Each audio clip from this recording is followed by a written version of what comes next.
வணக்கம் கைஸ். இந்த 70 days சேலஞ்சில் இன்னைக்கு நாள் பாத்தீங்கன்னா 60. இன்னைக்கு பாத்தீங்கன்னா பெருசா எந்த அளவுக்கு வீடியோவை எடுக்கல. இன்னைக்கு ஒரு ஈவினிங் போல தான் வீடியோவை எடுக்க ஆரம்பிச்சேன். ஒரு 4-5 கிளிப் மட்டும் தான் எடுத்தேன். சரி ஓகே, மதியத்துக்கு மேல வீடியோ எடுத்துக்கலாம் அப்படின்னு நினைச்சிட்டா இருந்தேன். ஆனா மதியம் ஒரு சின்னதா ஒரு தூக்கம் வந்துச்சு. லைட்டா கண்ணு அசந்தேன், அப்படியே தூங்கிட்டேன். ஒரு 5 மணி நேரத்துக்கு அப்புறம் தான் இருந்துச்சு. அது தம்பி மகனே, உனக்கு ஒரு சின்ன வேலை இருக்குப்பா, அதை போய் கொஞ்சம் செஞ்சுட்டு வரியா அப்படின்னு கேட்டாங்க. அப்புறம் என்ன, எழுந்திரிச்சிட்டு வந்தாச்சு. பெருசா ஒரு வேலையும் இல்ல, தண்ணி எடுத்துணுமா தொட்டிக்கு, அதுக்கோசம் தான் வந்திருக்கு. அப்புறம் என்ன, மோட்டர் பொட்டியில சுவிட்ச் அமுத்தி விட்டு தண்ணி எடுத்து விட்டாச்சு. இதுதான் நம்மளோட கிணறு. சும்மா ஒரு 50-60 அடி இருக்கும், அவ்வளவுதான். தண்ணி எல்லாம் எடுத்து விட்டு முடிச்சுட்டு அதுக்கப்புறம் கிளம்பிட்டாங்க. இருந்து வீட்டுக்கு வந்துட்டு கண்ணை மூடி திறந்தா ஜிம்ல வந்து நிக்கிறேன். என்னடா ஒரு அதிசயம் அப்படின்லாம் சொல்ல மாட்டேன். அங்க இருந்து சல்லுன்னு வந்துட்டேன்.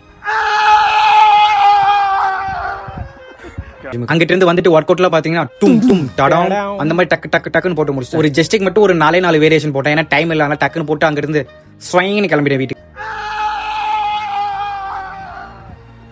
டிக் வந்ததும் ரொம்ப நாள் ஆச்சு நானே சமைச்சு. அதனால ஒரு 2 சப்பாத்தி, ஒரு 4 சப்பாத்தி சுட்டேன். அதுக்கப்புறம் பாத்தீங்கன்னா சைடிஸ்க்கு 2 ஆம்லேட் போட்டேன். சரி ஓகே, முகத்துல தான் கொஞ்சம் சிரிப்பு இல்லையே, ஆம்லேட்டாச்சும் கொஞ்சம் சிரிப்பு இருக்கட்டும்னு சொல்லிட்டேன்.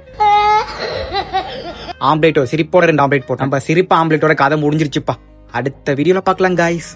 டேய், நான் இது வரைக்கும் இறங்குனது இல்லடா ஃபீல்ட்ல. இப்ப ஸ்ட்ரைட்டா இறங்குறடா. நீங்களா நானும் மோதி பாத்துக்கலாம்டா. எறா வண்டி ரெடி ராஸ்கல். பால் டாயிலா குடிக்கிற, பால் டாயில வெக்கமா இல்ல உனக்கு?